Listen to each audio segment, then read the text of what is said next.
नमस्कार, मैं सुष्मिता।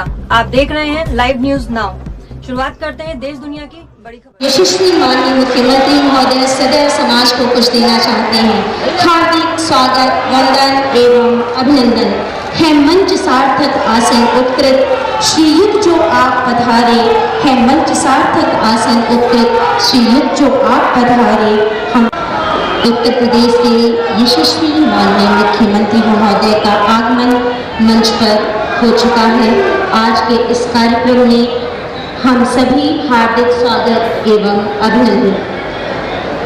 मंचासीन नवसृजन की आकांक्षाओं से प्रेरित उत्तर प्रदेश शासन के यशस्वी माननीय मुख्यमंत्री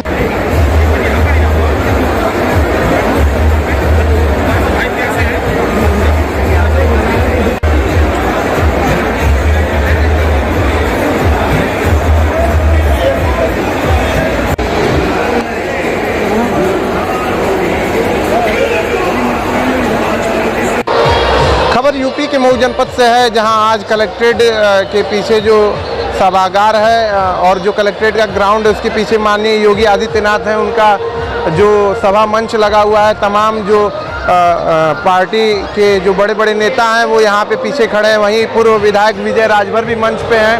साथ ही जो सदर विधानसभा प्रत्याशी रह चुके अशोक सिंह हैं वो भी पीछे मंच पे आपको नज़र आएंगे। साथ ही जो हमारे सामने है पूरा देख सकते हैं जो प्रशासन अमला है वो लगा हुआ है और चाक चौबंद कड़ी सुरक्षा के बीच जो माननीय योगी जी हैं उनके कार्यक्रम का आयोजन किया गया है।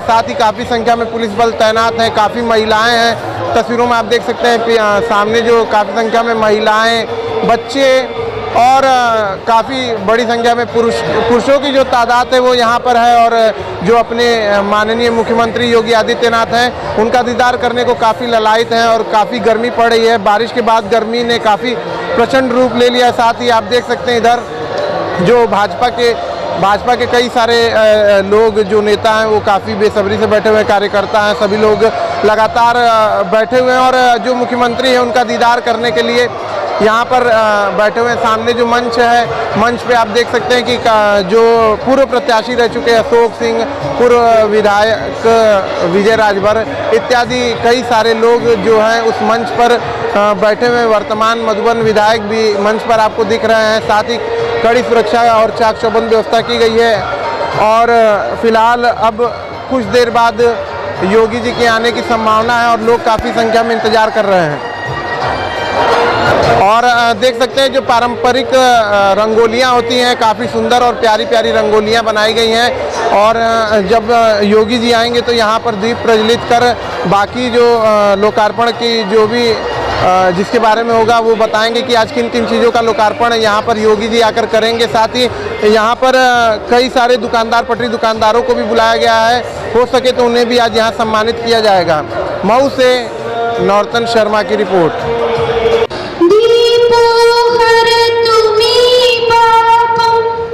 दीप ज्योति नमोस्तुते, शुभं करोतु कल्याणं।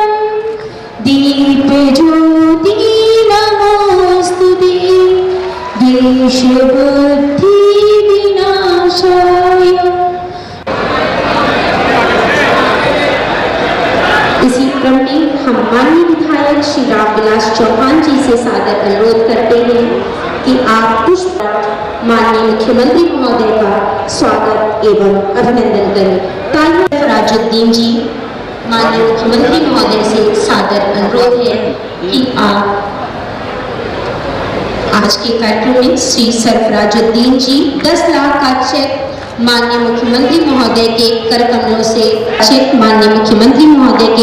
से रोजगार सृजन के कार्यक्रम में प्राप्त करते हुए श्री श्याम श्री तत्पश्चात 10 लाख रुपये रजत कुमार राज जी एवं श्रीमती रीता जी 1.10 करोड़ का चेक एवं श्रीमती रीता जी प्राप्त करें। श्वेता गुप्ता योजना के अंतर्गत खुशबू यादव जी महोदय के कर कमलों से प्रमाण पत्र एवं लैपटॉप को प्राप्त करने के लिए एवं तदुपरांत गरिमा गुप्ता जी मुख्यमंत्री बाल सेवा योजना, सोनिया वर्मा जी स्मार्टफोन को प्राप्त करते हुए, अखिलेश सिंह जी पीएम स्वनिधि योजना, बादामी जी प्रधानमंत्री आवास योजना ग्रामीण, मुख्यमंत्री आवास, रामसरन जी राजस्व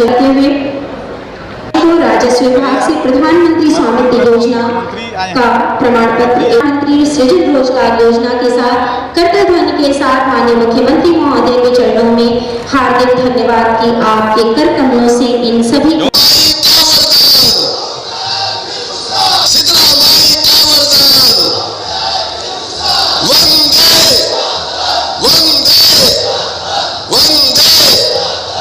जी आपका पुनः बहुत बहुत स्वागत है। डॉक्टर धर्मेंद्र सिंह जी, जिलाध्यक्ष से प्रवीण कुमार गुप्ता जी, जिला प्रभारी से सहजानंद राय जी, पूर्व विधायक श्री विजय राजभर जी, श्री अशोक सिंह जी, श्रीमती पूनम सरोज जी, श्री हरिनारायण राजभर जी, पार्टी के सभी पदाधिकारीगण और उपस्थित भाइयों बहनों, मैं सबसे पहले मऊ जनपद के आप सभी उपस्थित नागरिक भाइयों और बहनों को एक साथ 203 करोड़ रुपए की परियोजनाओं के लोकार्पण और शिलान्यास के लिए हृदय से बधाई देता हूं। इनमें 32 परियोजनाएं जो 161 करोड़ 70 लाख रुपए की हैं, इनका लोकार्पण हो रहा है। ये परियोजनाएं पशुपालन विभाग से संबंधित हैं, लोक निर्माण विभाग से संबंधित हैं, टेक्निकल एजुकेशन से संबंधित हैं, कारागार प्रशासन से हैं, जल निगम, सिंचाई और जल संसाधन, व्यावसायिक शिक्षा, महिला कल्याण, उद्यान, राजस्व विभाग, सैनिक कल्याण और राज्य सड़क परिवहन निगम और स्वास्थ्य विभाग से संबंधित हैं। साथ ही 15 परियोजनाएं जो लगभग 42 करोड़ की हैं, इनका शिलान्यास हो रहा है, जिनमें बेसिक शिक्षा, लोक निर्माण विभाग, अल्पसंख्यक कल्याण विभाग, उत्तर प्रदेश जल निगम, सिंचाई और जल संसाधन विभाग से संबंधित हैं। इन सभी का आज यहाँ पर शिलान्यास का कार्यक्रम हो रहा है। कुल मिलाकर के 203 करोड़ रुपए की परियोजनाएं विधानसभा चुनाव के उपरांत पहले सार्वजनिक कार्यक्रम में मऊ जनपद वासियों को समर्पित करते हुए मुझे हार्दिक प्रसन्नता की अनुभूति हो रही है। ऋषि मुनियों, क्रांतिकारियों और देश के विभिन्न क्षेत्रों में एक नई दिशा देने वाले मऊ जनपद को, जहां पर श्यामनारायण पांडे जैसे क्रांतिकारी वीर रस के कवि हुए थे, जिन्होंने हल्दी घाटी के माध्यम से भारत की विरासत के प्रति भारत की आम नागरिक का ध्यान आकर्षित किया था। इस धरती ने कल्पनाथ राय जैसा राजनेता भी दिया था और स्वामी सहजानंद की कर्मभूमि होने का सौभाग्य भी इस जनपद को प्राप्त हुआ है। प्रोफेसर रामजी सिंह जैसे राजनेता भी इस धरती ने दिए हैं और इसलिए इस धरती को नमन करते हुए मैं आप सबका हृदय से अभिनंदन करता हूं। भाइयों बहनों, अभी मेरे वरिष्ठ सहयोगी प्रदेश सरकार में मंत्री श्री ए.के. शर्मा जी ने अपने उद्बोधन में बहुत सारी बातें कही। आज पूरा देश प्रधानमंत्री मोदी जी के नेतृत्व में, उनके मार्गदर्शन में नित नई विकास की परियोजनाओं के साथ आगे बढ़ रहा है। आज देश जब अपनी आजादी के अमृत महोत्सव को पूरा कर रहा है, अमृत महोत्सव के साथ ही 75 वर्ष की इस यात्रा ने आज भारत की अर्थव्यवस्था को दुनिया की 5वीं अर्थव्यवस्था बना दिया है। जो ब्रिटेन कभी भारत में राज किया था, आज उस ब्रिटेन की अर्थव्यवस्था भारत से पीछे छूट चुकी है। भारत प्रधानमंत्री मोदी जी के नेतृत्व में तेजी के साथ आगे बढ़ रहा है और दुनिया के अंदर तेजी से उभरती हुई एक नई अर्थव्यवस्था के रूप में आज भारत स्थापित हो रहा है। आज वैश्विक मंच पर आप देख सकते हैं, कोई जगह, कोई क्षेत्र ऐसा नहीं जहां पर भारत ने एक नई दिशा न दी हो। और दुनिया के अंदर कोई भी रणनीति और कोई भी नीति ऐसी नहीं जो भारत के बगैर अब संपन्न हो सकती हो, आगे बढ़ सकती हो। भारत आज दुनिया को नेतृत्व दे रहा है क्योंकि आपके पास एक यशस्वी नेतृत्व प्रधानमंत्री मोदी जी के नेतृत्व में जो है, प्रधानमंत्री मोदी जी के नेतृत्व में विकास की जिन परियोजनाओं को हाथ में लिया, गरीब कल्याणकारी योजनाओं को हाथ में लिया, रोजगार सृजन की योजनाओं को और आत्मनिर्भर भारत की परिकल्पना को साकार करने के जिन कार्यक्रमों को अपने हाथों में लिया है, आज वो साकार होता हुआ दिखाई दे रहा है। ए.के. शर्मा जी भी बता रहे थे, पूर्वांचल एक्सप्रेसवे ने प्रदेश की राजधानी से लखनऊ यानी मऊ से आपकी दूरी को कम कर दिया, लेकिन साथ साथ गोरखपुर वाराणसी 4 लेन ने भी गोरखपुर की दूरी को भी और वाराणसी की दूरी को भी आपकी सीमित कर दिया है। एकदम आपके लिए 2 घंटे में वाराणसी, 2 घंटे से भी कम समय में गोरखपुर। आधुनिक यानी अच्छी सड़कें आवागमन के लिए ही नहीं, विकास के लिए भी आवश्यक है। और ये पूर्वांचल एक्सप्रेसवे जो हम दे रहे हैं, केवल एक्सप्रेसवे चलने के लिए नहीं है, इसमें जगह जगह औद्योगिक क्लस्टर भी बनने हैं। हमारे मऊ और आजमगढ़ के लोगों को, बलिया के नागरिकों को, नौजवानों को अपनी नौकरी और रोजगार के लिए दुनिया के अंदर नहीं देखना पड़ेगा, बल्कि दुनिया अपनी रोजगार और नौकरी के लिए यहां आएगी। इसके लिए एक व्यापक कार्य योजना के साथ हम कार्य कर रहे हैं। जब दुनिया कोरोना से पस्त थी, तब प्रधानमंत्री मोदी जी देश के नागरिकों के जीवन को बचा रहे थे। फ्री में टेस्ट, फ्री में उपचार, फ्री में राशन और फ्री में वैक्सीन। पहली बार हुआ कि बीमारी, कोई नई बीमारी आए और मात्र 9 महीने के अंदर ही वैक्सीन भी आ जाए, और वह भी एक नहीं, अब तो 5वीं वैक्सीन भी आ गई है जो नाक में केवल डाला जाएगा, एक नोजल, तो उसी से यानी इंजेक्शन लगाने की समस्या का भी समाधान हो गया है। 200 करोड़ वैक्सीन की डोजेज फ्री में देश के नागरिकों को मिल जाए, दुनिया के 25 देशों को वैक्सीन की आपूर्ति हो जाए, ये पहली बार हो रहा है। ये नए भारत की नई तस्वीर है और इसी नए तस्वीर के लिए प्रधानमंत्री जी ने कुछ हम लोगों को आजादी के अमृत महोत्सव कार्यक्रम के अवसर पर एक संकल्प दिलवाने के लिए कहा। उन्होंने 5 प्राणों की बात कही। एक विकसित भारत बनाना है, गुलामी के अंशों को नहीं स्वीकार करना है, उसको नहीं स्वीकार करना है। इसके लिए विरासत का सम्मान करना होगा, अपने क्षेत्र में अपने कर्तव्यों का पालन करना होगा। यही है नए भारत की नई तस्वीर। यहीं से बनेगा नया भारत, आत्म भारत, और इसके लिए ही आज सरकार कार्य कर रही है। लोक कल्याणकारी योजनाओं में आपने देखा होगा, हर गरीब के लिए शौचालय का निर्माण कराया गया, हर जरूरतमंद को प्रधानमंत्री आवास योजना और मुख्यमंत्री आवास योजना से आच्छादित किया गया, हर गरीब के घर तक विद्युत के कनेक्शन या तो उपलब्ध कराए गए या उपलब्ध कराए जा रहे हैं, हर गरीब को रसोई गैस के फ्री में कनेक्शन उपलब्ध कराए गए, और अब तो ये भी व्यवस्था बनाई गई है कि दीपावली और होली के अवसर पर उज्ज्वला योजना के हर लाभार्थी को फ्री में राज्य सरकार 1-1 सिलेंडर भी उपलब्ध करवाने का कार्य करेगी। भाइयों बहनों, ये काम पहले भी हो सकता था।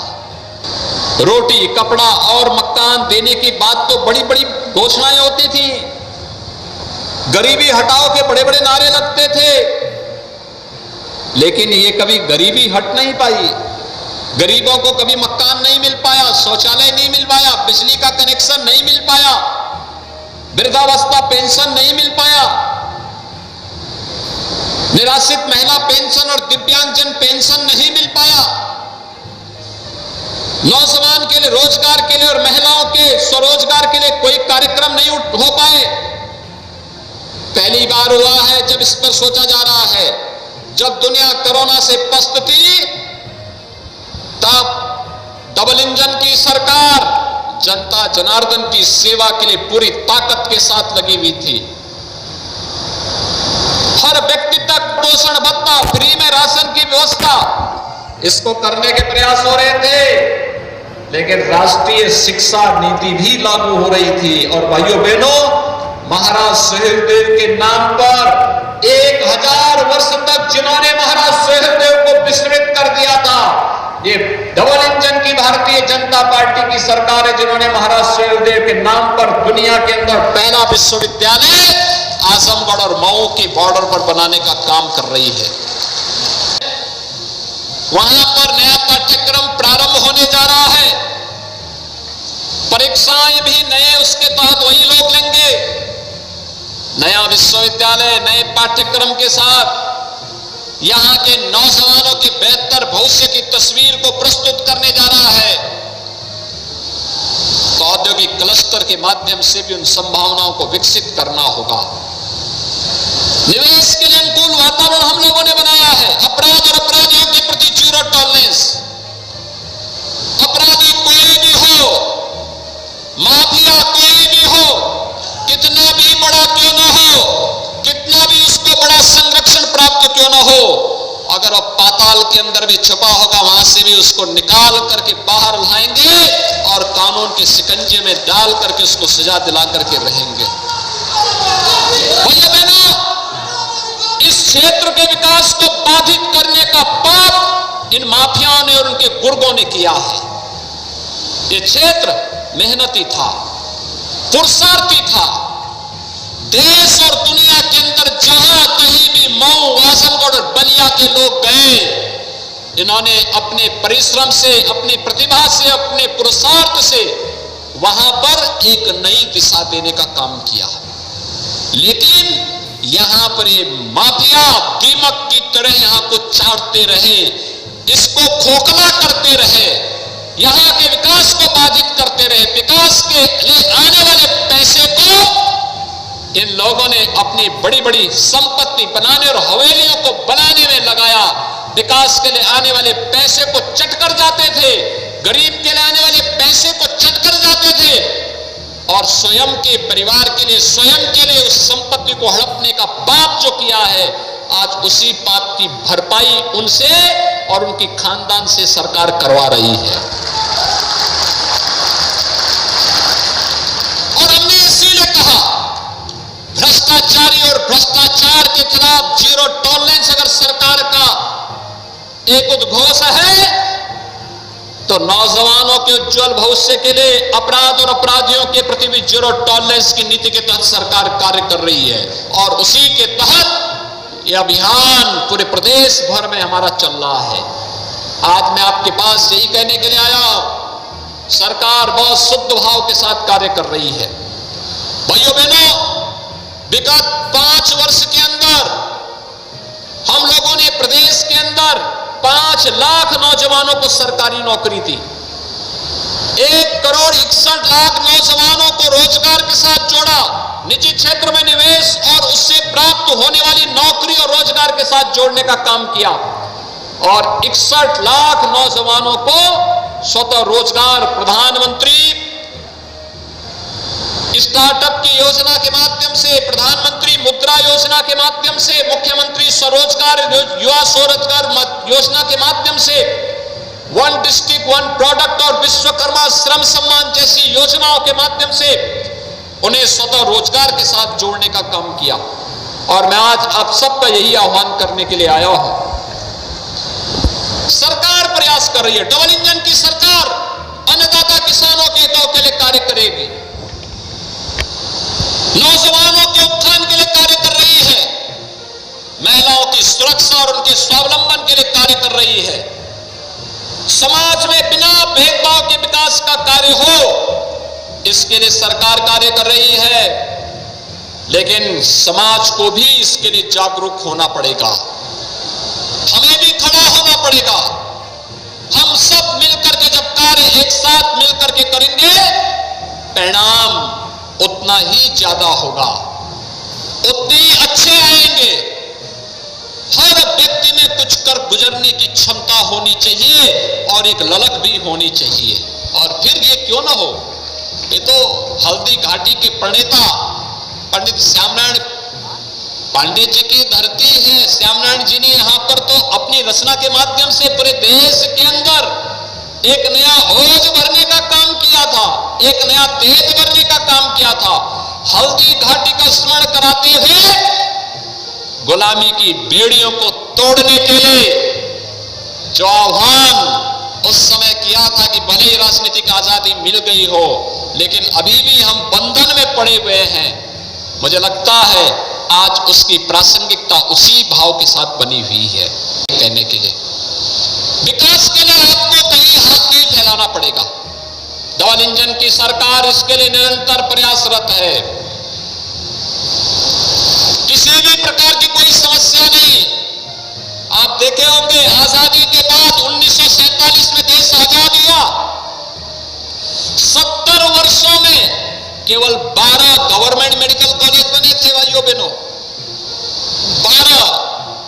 और हम लोगों ने मात्र 5 साल में 35 नए मेडिकल कॉलेज हम वर्तमान में बना रहे हैं। 35 14 जिले हैं जहां कोई मेडिकल कॉलेज नहीं, न सरकारी न प्राइवेट। उन 14 जनपदों के लिए भी हम लोग पॉलिसी लेकर के आ गए हैं, जिनमें बलिया भी है और मऊ भी है। इन दोनों जनपदों के लिए भी हम पॉलिसी लेकर के आए हैं। मैं जिला प्रशासन से भी पहले ही कहा हूं कि भूमि की व्यवस्था करके रहिए, कभी भी हम इस कार्यक्रम को लेकर के आगे बढ़ सकते हैं, जिससे मऊ के भाइयों और बहनों को अपने स्वास्थ्य परीक्षण के लिए वाराणसी, गोरखपुर, लखनऊ या फिर देश के अन्य कोनों में जाने की नौबत ना आने पाए। यहीं पर बेहतर स्वास्थ्य की सुविधा मिले।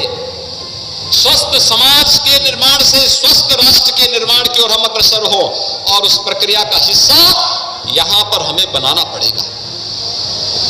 हम लोगों ने पहले ही कह दिया है औद्योगिक विकास विभाग से कि जितने भी सिक यूनिट हैं, ये कॉटन मिल है, वस्त्र उद्योग से जुड़े हुए जितने भी उद्योग बंद पड़े हुए हैं, जर्जर चीनी मिले हैं, इनकी एक व्यापक कार्य योजना बनाई जाए।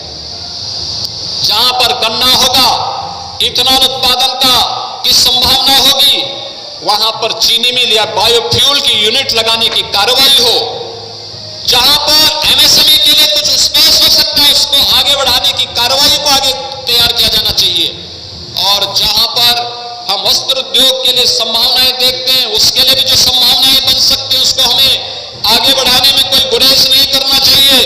लेकिन ये उद्योग हमारे नौजवानों के लिए रोजगार का माध्यम बनना चाहिए, उनके स्वावलंबन का आधार बनना चाहिए। मैं जब जाता हूं देश के अंदर कहीं भी, मुझे पूर्वी उत्तर प्रदेश का युवा वहां हर एक स्तर पर कार्य करता हुआ दिखाई देता है, हर एक जगह देखने को मिलता है। और मुझे लगता है कि अगर सरकारों ने, पिछली सरकारों ने अगर सोचा होता तो ये नौजवान देश और दुनिया के अंदर जगह जगह न रह करके अपने क्षेत्र में अपनी प्रतिभा और अपनी ऊर्जा का लाभ यहां के विकास के लिए दे पाता। लेकिन देर सही दुरुस्त होने की दिशा में सरकार ने कदम बढ़ाए हैं, और इसके परिणाम भी आज प्राप्त होते हुए दिखाई दे रहे हैं। भाइयों बहनों, ये इंफ्रास्ट्रक्चर इसी बात को लेकर के हम विकसित कर रहे हैं। ये बुनियादी सुविधाएं इन्हीं बातों को लेकर के उपलब्ध कराया जा रहा है। और डबल इंजन सरकार इसीलिए लोक कल्याणकारी योजनाओं का लाभ बिना भेदभाव के समाज के प्रत्येक तबके को देने के लिए इसी भाव के साथ कार्य कर रही है। आज जब इतनी परियोजनाओं का लाभ यहां पर उपलब्ध करवाया जा रहा है, मैं आप सबका भी आह्वान करूंगा, हम सब भी मिलकर के विकास और निवेश में अपना योगदान दे सकते हैं। हम एक नई योजना लेके आ रहे हैं, ग्रामीण क्षेत्र में भी और नगरीय क्षेत्र में भी, मातृभूमि योजना। इस योजना में कोई व्यक्ति अपने पूर्वज के नाम पर अगर कोई गांव में सामुदायिक भवन, बारात घर या कोई अन्य योजना का कार्य प्रारंभ करना चाहता है, कोई सड़क के निर्माण में योगदान देना चाहता है, आधा पैसा वह देगा, आधा पैसा सरकार देगी और उनके पूर्वज का नाम से एक पट हम वहां लगाने का काम कर देंगे। पूर्वज को भी आपकी कृतज्ञता होगी, साथ साथ विकास का कार्य भी होगा। पूरा गांव आपकी पूर्वज के नाम पर विकास की एक परियोजना के साथ है, लोक कल्याणकारी किसी परियोजना के साथ जुड़ेगा। उन्हें निवेश के लिए आमंत्रित करिए, अलग अलग फील्ड में, गांव में, शहर में, जनपद में। हमारा गांव भी आत्मनिर्भर बने। प्रधानमंत्री जी ने आत्मनिर्भर भारत की बात कही है। आत्मनिर्भर भारत तब बनेगा जब गांव आत्मनिर्भर बनेगा, नगर आत्मनिर्भर बनेगा। हमने अपने विकास की योजना के लिए किसी के सामने हाथ फैलाने के लिए नहीं, बल्कि हम अपने गांव में राजस्व इतना बढ़ाएंगे, इतना उसकी आय बढ़ा देंगे कि विकास की योजना का और गांव के सामान्य खर्चों का सारी व्यवस्था हमारी ग्राम पंचायत करे, हमारी नगर निकाय स्वयं करे। सरकार एडिशनल उसमें सहयोग करके उसको स्मार्ट विलेज के रूप में या फिर उसे एक स्मार्ट टाउन के रूप में विकसित करने में अपना योगदान दे सके। और ये संभव है, हर व्यक्ति अगर ठान लेगा ये संभव है। आत्मनिर्भरता में फिर रोजगार सृजन के लिए संभावनाओं को आगे बढ़ाना। ये क्षेत्र तो हैंडलूम के लिए भी प्रसिद्ध था। हैंडलूम, पावरलूम के लिए नई तकनीक के साथ इसे जोड़ना, नया कार्य देना। ये कॉटन मिल जो लगी थी इसीलिए लगी थी जिससे यहाँ के हैंडलूम को एक ऊर्जा दे सकी, लेकिन उसको जोड़ने में, आपस में उन्हें समन्वय करने में जहां कहीं कमी रही और कुछ नेता ट्रेड यूनियन विकसित हो गए होंगे, उन्होंने उनको बंद ही करवा के दम लिया। कपड़ा क्षेत्र, वस्त्र उद्योग का क्षेत्र एक ऐसा क्षेत्र है जो कृषि के बाद सर्वाधिक रोजगार सृजन जिसके माध्यम से हो सकता है और उन संभावनाओं को हम आगे बढ़ा सकते थे, लेकिन वो संभावनाएं मरी नहीं है। भाइयों बहनों, उसको आगे बढ़ाने की आवश्यकता है। आज मैं आपके पास इसी बात को लेकर के आया हूं। हम भी अपने स्तर पर प्रयास करें। डबल इंजन की सरकार आपके साथ में है। हम लोगों ने तय किया है कि भाइयों बहनों, प्रदेश को हम लोग देश की नंबर 1 की अर्थव्यवस्था बनाने का काम करेंगे। अगर प्रधानमंत्री मोदी जी के नेतृत्व में भारत दुनिया की सबसे बड़ी अर्थव्यवस्था बनने की ओर अग्रसर हो रहा है, तो हम भी उत्तर प्रदेश की 25 करोड़ जनता की सहभागिता के माध्यम से देश की सबसे बड़ी अर्थव्यवस्था बनकर के भारत की अर्थव्यवस्था को देश की नंबर 1 अर्थव्यवस्था बनाने में योगदान देंगे। और ये प्रयास हम सबके सामूहिक अभियान के साथ ही आगे बढ़ सकता है और उसी अभियान के साथ जोड़ने के लिए आज मैं आपके बीच यहां पर उपस्थित हुआ हूं। इसके लिए हमें विकास के बारे में सोचना पड़ेगा। एक सकारात्मक है, ये विकास के सबसे बड़े कांटे हैं, इन्हें हर हाल में व्यवस्था से दूर करना पड़ेगा। और जब ये माफिया और अपराधी समाज और राष्ट्र की मुख्य धारा से हट करके इनके किए की सजा इन्हें कानून के दायरे में ला करके दिया जाएगा, तो भाइयों बहनों, कोई कारण नहीं कि आपके यहां के विकास को कोई ताकत रोक पाएगी। मऊ भी वैसे विकास करेगा जैसे वाराणसी और गोरखपुर विकास कर रहा है, जैसे लखनऊ विकास कर रहा है। इसी तेजी के साथ मऊ भी विकास की नई ऊंचाइयों को प्राप्त करता हुआ दिखाई देगा। और इसी विकास के लिए आपका आह्वान करने के लिए आज हम सब आए हैं। सरकार आपके साथ खड़ी है, पूरा सहयोग सरकार आपके साथ देने के लिए तैयार है, हर प्रकार से सहयोग देने के लिए तैयार है। सुरक्षा और समृद्धि सरकार की प्राथमिकता का हिस्सा है। सुरक्षा और समृद्धि में किसी प्रकार का कोई समझौता किए बगैर सरकार आपके साथ खड़ी होकर के कदम से कदम मिलाकर के चलेगी। इसके लिए मैं आप सबका आह्वान करूंगा कि आप भारतीय जनता पार्टी की डबल इंजन सरकार के साथ कदम से कदम मिलाकर के चलिए और विकास और सुरक्षा की गारंटी भारतीय जनता पार्टी की डबल इंजन की सरकार आप सबको लेगी। आप सबको एक बार फिर से 203 करोड़ रुपए की इन परियोजनाओं के लिए हृदय से बधाई और शुभकामनाएं देते हुए आप सबके प्रति मैं अपनी मंगल में शुभकामनाएं देता हूं। बहुत शीघ्र विजयादशमी का पर्व आने वाला है, 1 महीने से भी कम समय रह गया है और भाइयों बहनों इसके लिए विजय पर्व का आप सबको बधाई।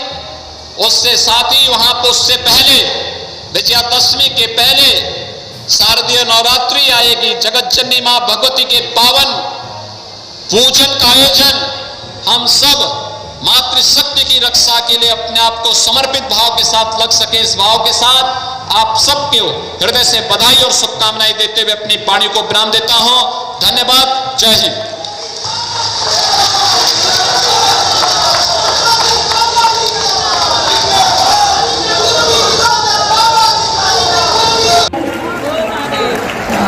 इसी क्रम में हम जिला प्रशासन